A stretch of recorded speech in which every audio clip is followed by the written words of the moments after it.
Hey, Hi, Rod, you okay?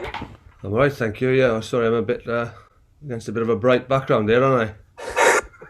Is that better? I'll turn it that way. Oh, that's better. I'm in an Airbnb Oh, right, okay. as usual. I'm always in an Airbnb. So, are you Wales? Wales or?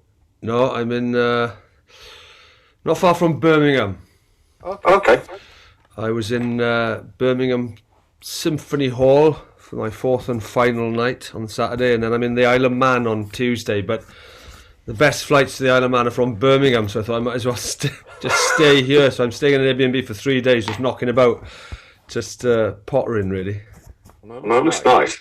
It's a beautiful old house, but it's right next to like Airbnbs. Do you do many of them? I've never. I know what they are. I mean, I've known a lot of people that have got that rent out. So Yeah, so we don't do hotels here. I always get like cottages in the country and little places and stuff, but they're usually on the site of somebody else's house, like their little annex or whatever.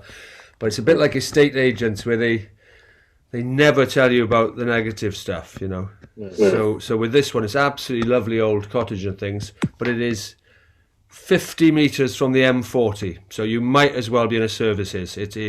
The noise beautiful in here. You step outside that door and it's oppressive. And that was certainly not in the brochure. But it's like estate agents. This. But yeah, there we are. But this is my life. Airbnbs, touring. This is it. yeah. So, are you still with Wales? Sorry, say that again. I lost you a bit there, Carl. Yeah, it's got like a feedback. Is it yours or my computer? Oh, I don't know. I'm just on these guys' Wi-Fi, so I don't know. Let me see if this. I can never know if this original sound is on. Sometimes that makes a. That changes. You were clear, but I've got like on mine. Doesn't matter. Try this. Is that any better? Is that any better now? Can you hear me? Oh, that's better. Yeah, yeah. Right. Yeah. Because when I was speaking, I was getting my stupid voice coming back at me real loud. It was like. At the top left, there's a little thing that says original sound off and on, and sometimes people complain, so I put it on and that works, and sometimes people complain, so I put it off and that works. So. All right, not to worry, not to worry. No, that was better. A minute. Yeah. So how's the tour been going then? I mean, I presume it's obviously all selling out and it's fantastic. It's like the never-ending tour because you've been doing it for a few years now. I mean, it really is the never-ending. I started this tour in Wrexham on February 2019. Here we are, 3 years later. I mean, I had a fairly significant break in the middle. It has to be. But I mean, it's a big tour as well. I mean, we are on now. I think I'm pushing above 160 dates on this tour. I mean, so far. What? So by the end, we're getting close to 200 shows. Flipping heck, man. By the time I get to Cardiff for that one, I think that'll be like show 190. Bloody hell. So Is that some kind of record then? I mean, I know obviously other comedians have done all stuff. Must be a record for the same sort of tour, the same tour name, if you know what I mean, ongoing. Or is that not a record? I don't know. I would not. I don't know whether that would be a record, but it is certainly a huge tour. I mean, the last one I did, I guess most people probably do about 30 to 70 dates, something like that. But the last one I did was massive. It went on for a year and it was 127, whereas this one is absolutely, that was 2012. Yeah. That Battenberg tattoo. So but I don't know what the record would be. I haven't looked in. I'm not going for the record. It's not what I'm trying to do. That's what I was going to go with. I was going to say they're going to keep extending it because you're selling, like you say, you're selling the tickets. So why not? Do you know what I mean? Yeah, exactly. Really, it is a bit of that. I think I'm still annoyed with myself. In 2012, my show was about 3 hours long, and I'm still kicking myself for why I did that. You don't need to do that. Audiences don't want 3 hours. It's too long for me. It's too long for them. It's too long for the venues. It's too long for the staff. Nobody wants it, and yet I kept doing it, and I kicked myself because I didn't tour again for another 7 years, and I could easily have made that into 2 tours and toured 3 years later or whatever. So I'm trying to make up for it for the lost tour. I'm trying to do Because some comedians I've seen, it's like an hour, just over an hour. Some of the shows I've seen, so you got 3 and 1 then. So you sort of shot yourself in the foot. Yeah, there were possibly 3 shows in it, so I could have toured again a couple of years later and again, but I didn't. And stupidly, but this show's an hour and a half, so I think I've learnt my lesson. I think, and doing a fairly normal thing this time. But I'm also a bit older, so it's a bit harder to do. So why did you leave it so long? Was it because you did? I mean, you had the radio show on BBC Wales for quite a while, more than 10 years, 12 years, maybe. I think it was. Yeah. Was that because you had that and you sort of? I know you sort of did. Nothing to do with that. No, nothing to do with that at all. I think I think that was 2012. It just a lot of life stuff happened, to be honest. I got married, I got a dog, but then my mum died, and I had a stroke, and that's what this show is about. So there's a lot of life stuff that just got in the way, and that's what this show is about. It's all about all the life stuff that happened to me in that period, really. So it was just life stuff getting in the way that I couldn't do it. And a lot of TV stuff, I guess. I was doing a lot of TV work at the time. Yeah. So yeah, no, it was nothing to do with the Radio Wales show, certainly. But I'm sorry to have left that. I do miss live radio. I cancelled it. I stopped doing it because I went back to touring, and I found that was too hard to kind of get in at 3 a.m. from a tour show and then be up and do the radio show live on a Saturday. But we've got a podcast now, me and my wife, and which is a very similar sort of vibe. We're on a break at the moment while I finish the tour, but that's sort of I've done that to compensate for missing the radio show, really, because we do miss the radio show. Yeah, but also the radio show doesn't pay as well as maybe touring. Let's be honest. No, there's very little money in Radio Wales live radio on a Saturday morning. Yeah, absolutely. But what you just mentioned about this tour, the Book of John, it's about your life experiences over the last, say, few years now. And when you read the blurb about it, it's saying it's different than your previous tours, but obviously it's the same but different. You've approached it differently. So people that haven't seen the show, what in a nutshell, and what is it? I mean, I know I've just touched on a few things then, but for you to say how different is it, but with it not being too different from being Rhod Gilbert, if that makes any sense? It's my writing style. So I tend to write. I start writing. I tend to write conversations. I tend to write back and forth. So whether it's me arguing with a manager in Tesco's about a baked potato, or arguing with my girlfriend about an electric toothbrush she's bought me, or arguing with somebody in the airport about my luggage, or arguing with about a duvet in Debenhams over the TOG rating system, or a torch. That's why I write. I tend to write conversations back and forth, and it tends to be arguments, and I tend to rant and rave, and that's just my writing style and my delivery style. So it's all that. But the content is different. So I'm not talking about baked potatoes and torches and duvets and luggage and toothbrushes. I'm talking about strokes and Alzheimer's and death and strokes and infertility and stuff. So it's very personal. It's really quite big subjects. Yeah. Which I've never done before. I've always just written about toothbrushes and baked potatoes and duvets. So it's completely different, very personal, very sort of honest, but the writing style is still exactly the same. So it's very much recognizably me talking in a completely different way, I think. But it's real life subjects, but also when you've done the comedy before, which you still, you like you mentioned the luggage, which I can watch day in, day out. I can watch it all the time. I'll never fail to laugh. On the carousel 3 times round, but anybody obviously, but as fans, we could watch it all the time, and where the torch and all the rest. But these like everyday sort of objects that people know about. And also when you mentioned about this new stuff on this tour, it's everyday stuff, real stuff, but you obviously can add a funny spin to it, and obviously what people expect, but it's real stuff, Yeah, it is. No, it is totally. This show is completely different. It is real stuff, and I think it's quite hard. I think it's quite. I get a completely different response to it. I think in the past, all I've really had as a response is, "Oh, I really enjoyed that. It was really funny," or "I didn't enjoy it. You're not very funny." It's that. That's it. Whereas now I'm getting letters from little old women, 80-year-old women in, you know, wherever it might be, a letter talking about their stroke or their husband's stroke or their infertility or they struggle to have children or their mum's Alzheimer's. I'm getting a sort of completely different emotional response from people. And sometimes they talk about the comedy and the show was funny, but a lot of it, most of the response I get when people bother to write or email is them pouring out their life story and their, you know, or their experiences, which is really odd. It's different for me. I've never experienced it. But I think that's the way I've been kind of going for a few years. Like if you look at the TV stuff I've done, serious documentaries about shyness and infertility, the care home program where you know, so I think that's kind of the direction I've been going in a little bit, I think, for a few years, is into a more serious is the wrong word, but it's sort of, I don't know, into just bigger subjects, I guess, meatier, sort of more meaningful stuff. And would it be, could I be correct in saying then, like you doing the work experiences shows over the years, that's made an impression to make an appearance in some of the comedy of this tour?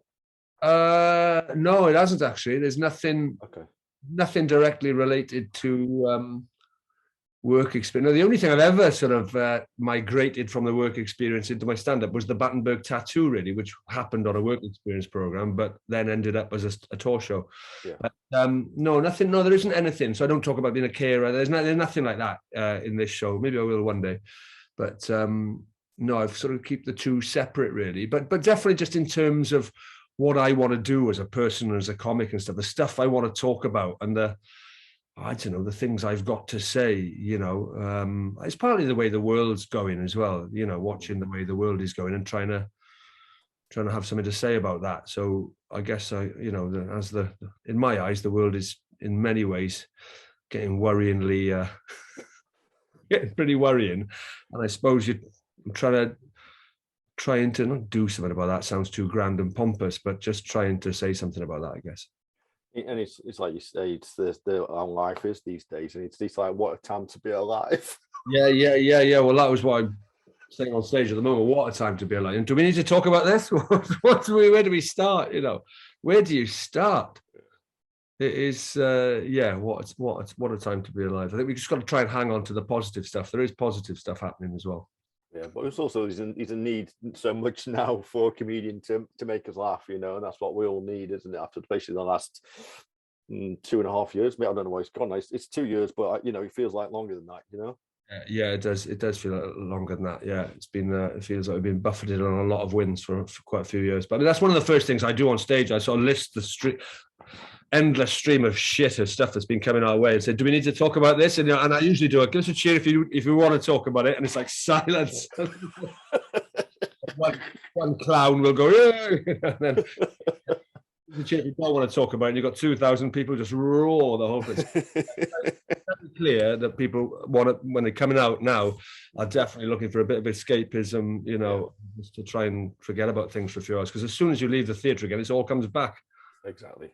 It's escapism that we need, and we want fun, you know, that's what we need. But how hard is it then for you not to maybe change any of the material? You're just going to stick to the book of John as he wrote it, say 3 or 4 years ago now? Or are you going to stick to, are you not tinker with it at any time over the last, because I know with the lockdown you've obviously time away from the tour and you came back into it, so did you tinker with any of the material? Not really. I mean, in a sense, I was really lucky. I mean, so many people they were on tour, and then it was interrupted by COVID and lockdown stuff, and a lot of people had to rewrite completely, just start again, because their stuff just felt old, dated, no longer relevant. It just felt, I don't know, you know, its sell by date had gone. Or they had to tweak it, I guess, and stuff. I didn't have to change a single word, because all of mine is about me and my family and my life, and arguing with this John guy, and you know, and none of it in any way felt dated. It was about strokes and Alzheimer's and smoking and you know, and infertility. It was not. I didn't need to change a single word, and I haven't really, you know, because the other thing is with my stuff is it's harder to change, because I think most people's stand-ups is a collection of routines. It might be 10 routines, 20 routines, but sort of unrelated routines, really. Whereas my stuff is always a story with a narrative and a beginning, middle, and end. It always goes from there to there, and it has to pass through all the points along the way. Yeah. Otherwise, the story doesn't work and make sense. So I'm sort of tied into that story all the time, really. You know, I don't just sort of go, oh, I'll do those bits tonight or change it tonight. It is the same story, which makes it difficult in a way to perform, and it means you can't change it. But equally, it's kind of what I've always done, and that's just the way I write. And it works as well. Obviously, like selling out venues, and we're here now. You know, after nearly 3 years of obviously without lockdown, you're still touring it, and so it obviously works. Yes, yeah, it is, and it still seems to be working exactly the same as it did before all this happened. Yeah. And I was going to say, what have you ever thought about? I don't know, maybe. I mean, you don't do any political stuff, any routines you've ever done. Is that something you will never ever touch in the future, or? Well, it's funny you say that, because I hadn't done a gig for about 6 years, and I wasn't sure that I was ever going to. So after the Battenberg tattoo, I had a break of about 7 years, and I wasn't sure that I was ever going to come back to stand up. Really, I hadn't written anything. All these different things have been happening in my life. I didn't miss it. Okay. And so, the reason I got back, I put on a gig for Velindre Cancer Centre in Cardiff, a charity gig. And I was just going to host it and do a bit of auctioning. And then so many people said, oh, great, you're coming back to stand up. And I was like, no, I'm not. I've got McIntyre and I've got Greg Davis and I've got Sarah, I've got all these big, Kerry Pritchard McLean, I've got all these people. They're going to do the comedy. I'm just going to host it and do the auction. Yeah. Oh, no, I'm really looking forward. I bet you've got some new stuff from me. No, I really haven't, mate. And then I thought, oh, shit, I'm going to have to do something. This is the Millennium Centre we're doing it in. This is 2017. Oh, shit, I'm going to have to write some stuff. So I wrote some stuff. I wrote an hour, went and tried it out once. And it was 2017. So half of it was about infertility and stuff. And it's in the show as it is, word for word from when I wrote it. So I tried it once and then did it in the Millennium Centre, and it's got in the show, which is pretty rare, really, to get half an hour of just that you try once and it's perfect. The other half an hour was total bollocks, absolutely useless, and I ditched it that night and thought, never even. I'm not even going to try and tweak it. I'm not even going to have another. I'm not even going to revisit it or look at it again. Gone, bin. Yeah, it's all politics and Brexit and stuff like this. So I set out to write a show on this about Brexit, and I kind of feel that that's what I've done. That's what my show now is sort of about. But I don't mention Brexit. I don't talk about politics. I don't. In fact, in reviews of this show, and it's been reviewed by everybody now, obviously by this long into a tour, there's only one reviewer that made that point. Really? And this was a show about Brexit, and I thought, fair play, they've picked up on that, even though I don't mention it. I didn't, I don't blame the others for not mentioning it. There's no mention of it. They do not mention the B word. Don't talk about it in any way whatsoever. But I set out to write a show about two people. This is me and John, who are fundamentally disagree about everything. A la Brexit. It's divided on everything. And seemingly have nothing in common. But by the end, we find in the big stuff of life, the strokes and death and life, birth, we find common ground and become like sort of a weird little odd couple of friends. And it was trying to make that point. So if there was if you had a film, it's Terminator 3, Tomorrow Never Sleep or whatever, the Tomorrow Never Sleep, or Tomorrow Never Cut. That tagline for this show would be, there's more that unites us than divides us. That was my one line at the top of a page when I started writing this show. There's more that unites than divides us. And that's what I set out to do, was write a show that illustrated that, or tried to make that point and talk about that. So me and John is two people who are absolutely can't stand the sight of each other, trapped in a car for months, and by the end of it, we're sort of come to at least not friends, but we come to a real. We come to realize that we're very different, but there is stuff. So that's what I set out to do. But there's no mention of Brexit. There's nobody picks up on it, and it's it's pretty subtle, I guess. I'm probably the second person who probably knows about it then. Yeah. Well, I've never had this conversation. Even I don't think. Maybe I have. Maybe I can't remember. No, I'll use it as an exclusive anyway. So, how do you when you write the material? Then is it something you just sit down in one day or a couple of days, or do you sort of write little bits and then leave it and then go back to it, or is it every day you know, you sort of, I don't, you use notepad. I mean, you can obviously, you know, notebook or your Mac or whatever. Do you write down little skits and then leave it and then go back to it? But how do you sort of write all your material? Yeah, I'm not writing all the time. So it's not like today I'll have a notebook with me and I'll see something and jot it down. Nothing. I haven't written anything for years. I won't write anything at all until I sit down to write. So when I was doing the circuit back in the old days, when you're doing sort of 5 days a week and 50 weeks a year, and it's always an ongoing thing, I always had notebooks. I'd have a notebook by the bed, I'd have a notebook in my pocket, a notebook in your bag. Whenever you went on a train, you have your notebook. Yeah. That all changed when the pattern of my life changed. So now I'm not doing 50 weeks a year and every year same thing. Now I'll tour for a year and then do nothing for 3 years. So I no longer carry a book around with me noting ideas. I will, like, once this tour finishes, I'll have a break, and then probably in a few months' time, I will sit down at my Mac and just start writing and see what comes up. And I might write for a few hours, and then the next day I might write for half an hour. The next day I might write for 8 hours, and I'll just keep going like that, really. And then once I've got a bit of material that I'm happy enough with, because it's all, you know, hundreds of pages of it will be rubbish. Just I can't do it.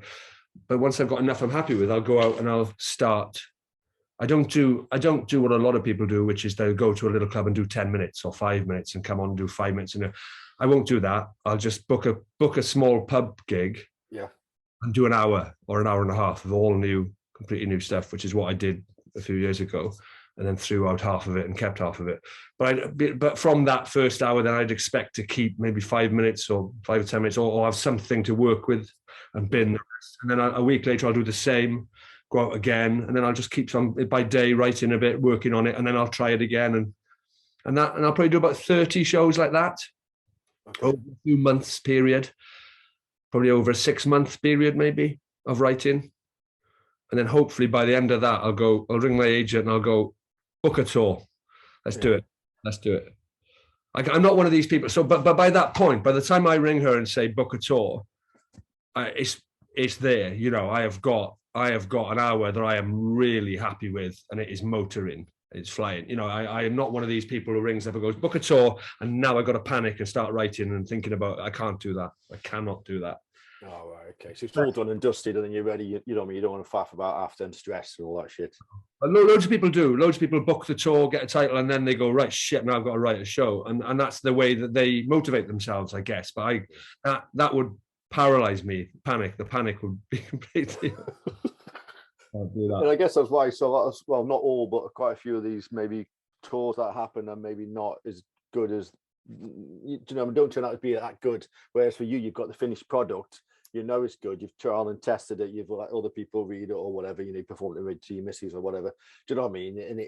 And you know it's going to work. Where some communities, like you say, you maybe not got the material finished, they're going to stress and it doesn't pan out.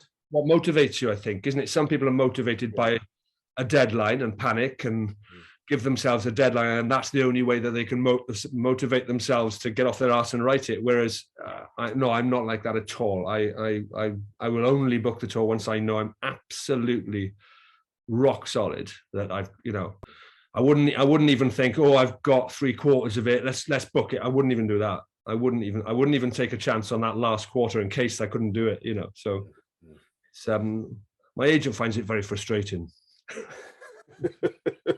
Oh, you can do it. You know you can write another tour. It'll be fine. I'm like, no, that's not how I work. That is not how I work. I don't know I can write another tour. You know, that right now, I got no idea whether I would ever tour again. Absolutely, genuinely no idea. I'm not one of these people who goes, you know, I'm not Elton John. I'm not gonna announce this is my final tour and then do another one next year. Yeah. Exactly. I would never do that, but I've got genuinely no idea. And this tour, I didn't know. I thought by about 2017, I was thinking I probably won't do stand-up again. I've been 5 years. I haven't written anything. I haven't done a gig. I probably won't, you know. So this one came as a bit of a surprise. Yeah. So I wouldn't be surprised if I do tour again, but I wouldn't be surprised if I don't. I got no idea. Okay. It's good to have that vision. You know, you don't want to put stress on yourself. You just want to take life and you know, you want to do what you want to do, but you not be forced into doing anything you don't want to do. You know, and I, you know, it's a big hard thing to write a tour show. to the quality I want to write it to is a big hard thing, and I just don't know that I can do that again. And again, and some people are very confident that some people will just go, of course I can write another show. I've written 10 shows. Of course I can write an 11th or whatever. But I don't feel like that. Every one of them to me is, that could be my last. I don't know that there's nothing to guarantee that I can pull it off again, kind of thing, I guess. Yeah. You know what? I know you've ventured into sort of TV and radio work with some of your writing and stuff, but we're in dire need, I feel, of a good sitcom. Going back to like The Office, I always refer to as my go-to, the last thing that I found hilarious. If somebody like you could write something, maybe not like The Office, but do you know what I mean? Is that sort of comedy which is laugh out loud, as can be seen by the tours you do and the music. That's not music, the material you write, but the music, the material you write. Yeah. But is that something you want to toy with? And I say you've done a little bits, but I can say I did write. Well, and this is classic, exactly the same issue as the touring business. The same. I'm bringing the same personality to it. So what happens with sitcom is this: that somebody writes a pilot, one episode, and then it gets commissioned, and the deadlines and the pressure is really hard.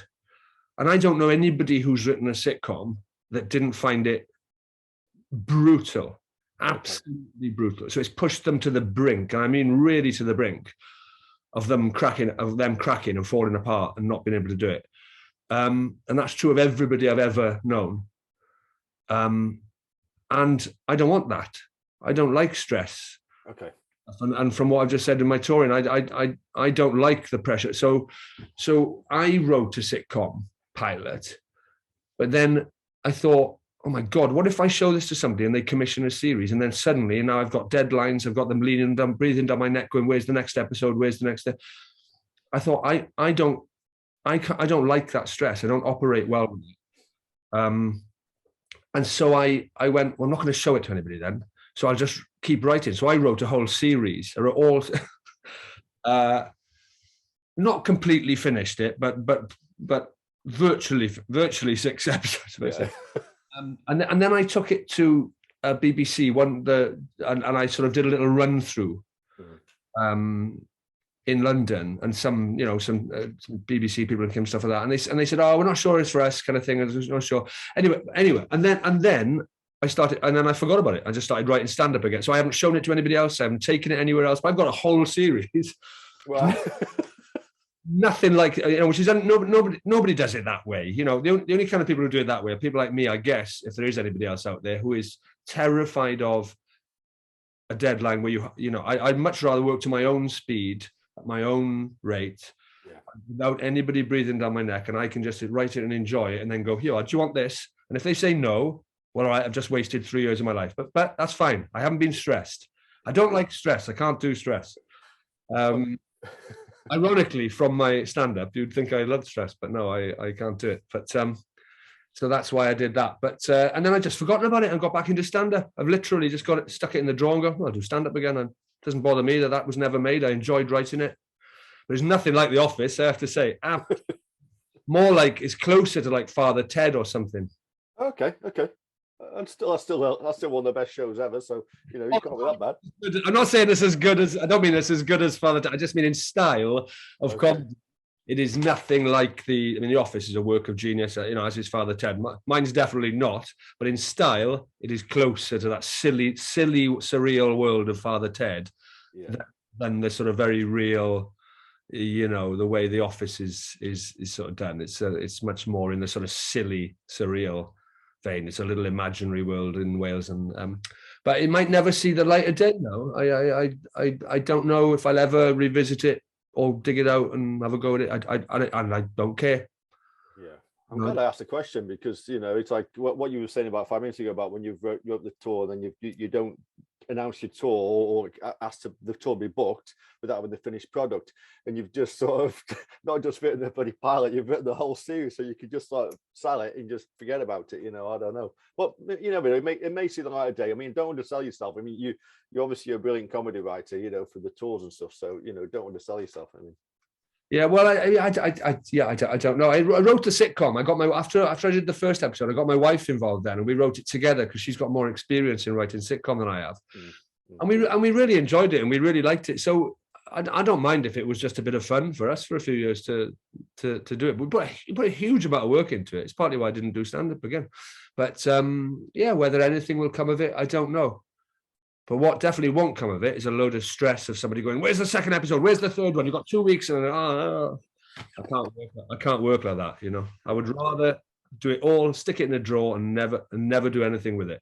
I'd rather that. And last thing, I know you got to shoot. I remember meeting you at BAFTA about 3 or 4 years ago in Cardiff, and you were saying to me that you don't like these sort of things. You're not a fan of events like that. Has that changed over there, or you're still not into all that shit? No, I'm not into. I'm not one of the schmoozy thingy types. But no, it's not as much that. It's I think it comes back to that documentary you did about shyness and social anxiety. You know, I feel very very awkward in a suit in a sort of event like that where I don't really know people. I don't know what to do with myself. Quite, it's purely social anxiety, shyness thing. There's nothing against the event or the people or anything. It's just, I'm just, you know, I'm always in the kitchen at parties making food or something like that. You know, I'm awkward. I'm a bit socially awkward, and that's all it is. That's why I don't really like events and stuff.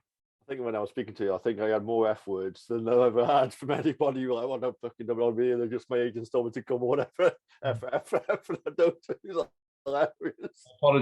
I apologize. No, it's fine. Well, you're being honest, you know, and then you're right about them things. Was that all right now and again? Was that in the Welsh BAFTA thing? Was it? It was, mate. Yeah, I remember having you won't remember. Obviously, you've done loads of things, but yeah, I remember coming up to you in my tuxedo on whatever, and you were there, and you were, yeah, I came up to you, had a photo with you, did a quick chat with you, and yeah, you were just saying, "Oh." Yeah. I get very nervous in these things, you know. I feel very. Oh, I don't know. Yeah, just social anxiety, pure and simple. Social anxiety. I just don't know what to say, don't know what to do, don't know what to do with my hands, don't know where to stand, don't know where to, you know. Especially in those things a bit as well, because you sort of get buffeted around. You know, come over here, do that. Come over here, do this. And I don't really know what's going. It all goes by in a bit of a blur. But yeah, I know. I'll do it now and again myself, but yeah, it's just. Not pompous, but it can be a bit false, and you know, and it's like, yeah, I know. I also don't really know anyone either. I'm not sort of in the gang, you know, really. You know what I mean? I don't really know. I haven't got TV, so I don't really know who people are. And I think a lot of the time in this world, you know, if you don't know who people are, it's a bit awkward, isn't it? If you don't know somebody's the big main actor in this big thing, and you haven't got a clue, and find it. Yeah, so I'm a bit of a fish out of water, I guess. I'm the same, man. I don't watch much TV at all. I just tend to watch Disney, Netflix, and think Amazon now. I know. Yeah. All right, Rod. Well, thanks for your time, man. I'm still looking forward to the June tour when you come back to Wales, and you know, and obviously you got Mold as well. I think you're doing North Wales, aren't you? A couple of days after, I think so. Yes, yeah, I think so. Yeah, I think it's about 20 or 30 to go now. But yeah, that Cardiff is the biggest one, obviously. But I mean, we've done that Cardiff one on the 17th of June, Motorpoint. You know, we've done 6 nights there and 2 nights at the Millennium Centre as well in Cardiff already. So this will be the last one for Cardiff. Obviously, that's the big one. If you do write anything about the show being, I want a show about Brexit, though, please make sure that there's no mention of it. The last thing, I think people, I don't want to put people off and go, show about Brexit. Oh, Christ, I don't want to go and see that. No. I won't. I promise. I won't mention. I won't. They won't even notice it's about Brexit. It's, you know, I'll just do it. I'll do it subconsciously. They won't even know that they're watching a show about Brexit. That's very important. I will. But don't worry. I won't mention any mention at all about Brexit in there. I won't promise. I can't imagine anything less appealing to punters now than going to see a show about Brexit.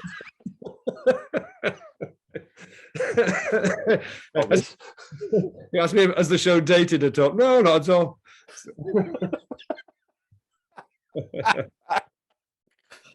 Sorry. Definitely scratch all that. It's definitely not a show about Brexit specifically.